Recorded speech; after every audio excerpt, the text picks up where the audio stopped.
Assalamualaikum warahmatullahi wabarakatuh. Perkenalkan, nama saya Muhammad Nabian Nurzati dari MTS Negeri 2 Nganjuk. Saya di sini ingin melakukan uji praktikum kimia 2, yakni percobaan campuran homogen dan heterogen. Tujuan saya melakukan praktikum ini adalah yang pertama, menjelaskan campuran homogen dan heterogen, yang kedua, mengidentifikasi campuran homogen dan heterogen, dan yang ketiga, membedakan campuran homogen dan heterogen. Alat dan bahan yang saya butuhkan antara lain alat-alatnya yaitu 5 buah gelas kimia, 1 buah batang pengaduk, dan secukupnya kertas label. Bahan-bahan yang saya perlukan antara lain yaitu 500 ml air,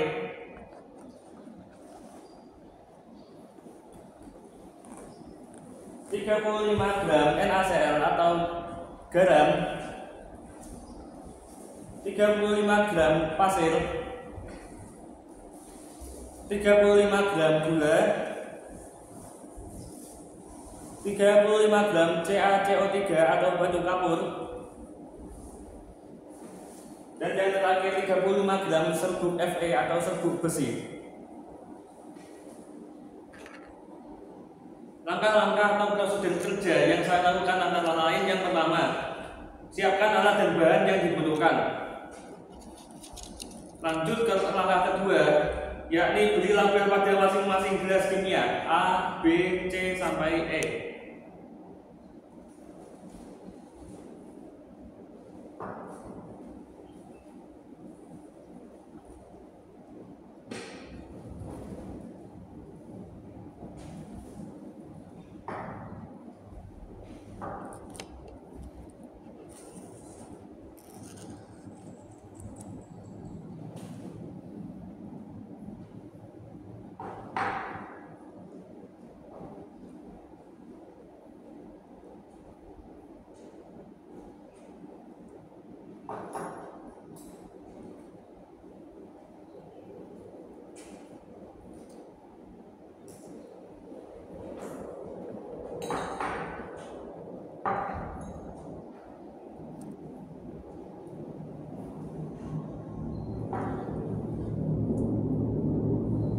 Masuk langkah ketiga, yaitu masukkan 100 ml air ke dalam masing-masing gelas kimia.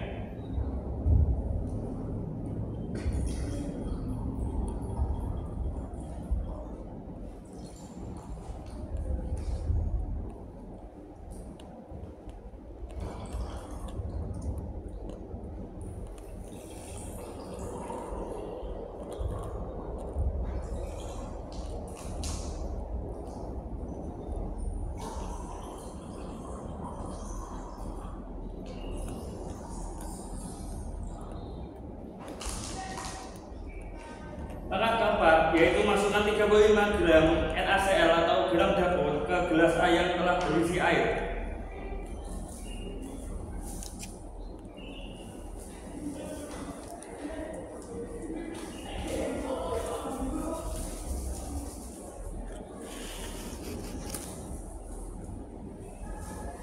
Langkah kelima, masukkan 35 gram pasir ke gelas B yang telah terisi air.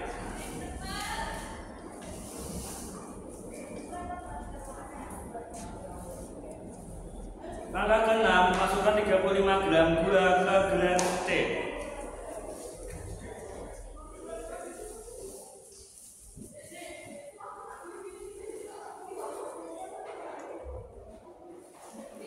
Langkah ke-7, masukkan 35 gram CaCO3 atau batu kapur ke gelas D.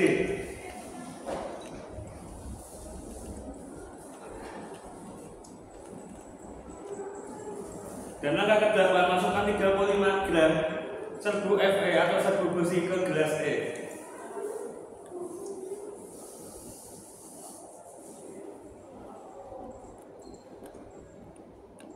Langkah ke-9, yakni aduk masing-masing gelas hingga merata.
langkah terakhir atau langkah ke-10 adalah amati apa yang terjadi.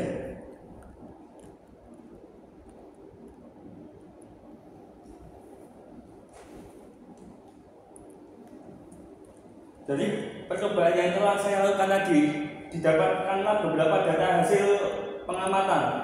Yang pertama, pada gelas A, komponen penyusunnya adalah air dan NaCl atau garam. Peristiwa yang diamati adalah tercampur sempurna.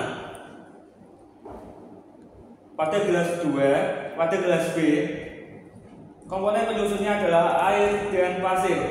Peristiwa yang diamati adalah tidak tercampur sempurna. Pada gelas C, komponen penyusunnya adalah air dan gula. Peristiwa yang diamati adalah tercampur sempurna. Pada gelas D, komponen penyusunnya adalah air dan CaCO3 atau batu kapur. Peristiwa yang diamati adalah tidak tercampur sempurna. Dan pada gelas E atau gelas terakhir, komponen penyusunnya adalah air dan serbuk besi. Peristiwa yang diamati adalah tidak tercampur sempurna.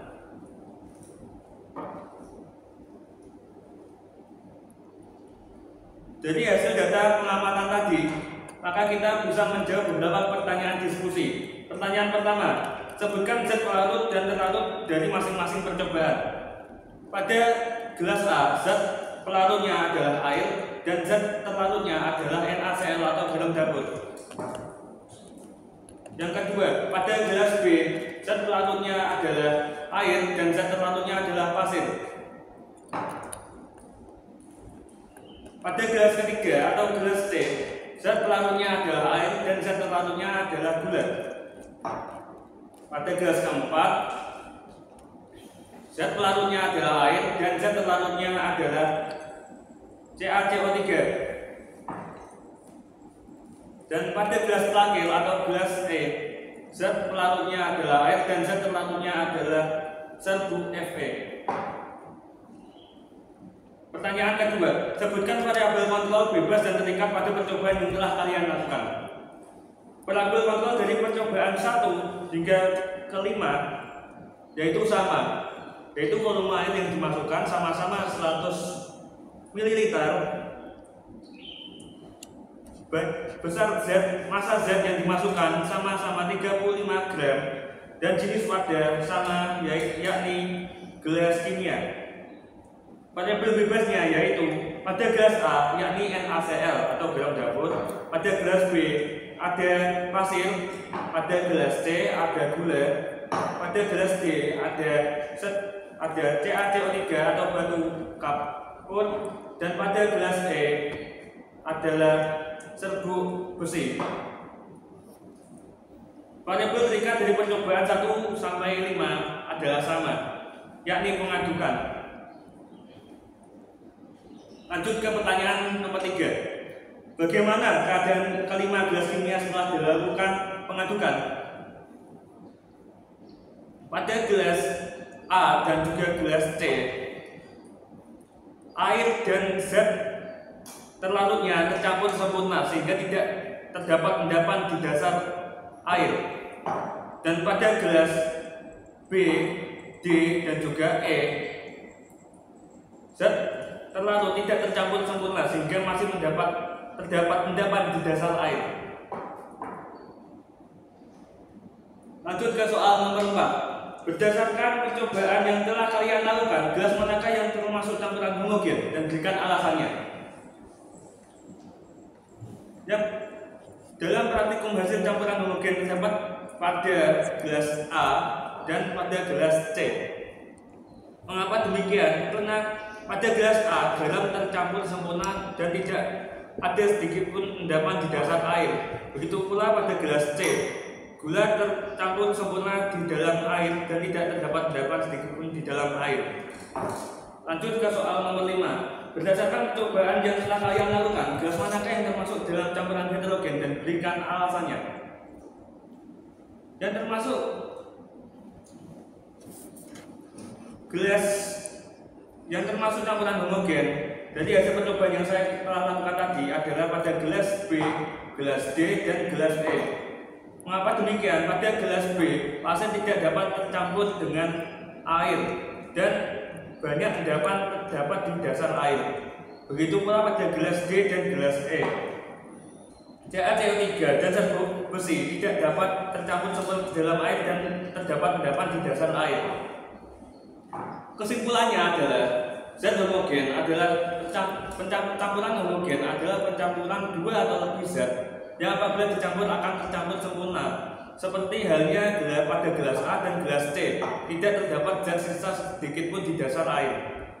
Dan campuran heterogen adalah campuran dua atau lebih zat yang dimana masih terdapat zat sisa atau endapan. Seperti halnya pada gelas B, D, dan juga E yang tidak tercampur sempurna dan banyak endapan di dasarnya.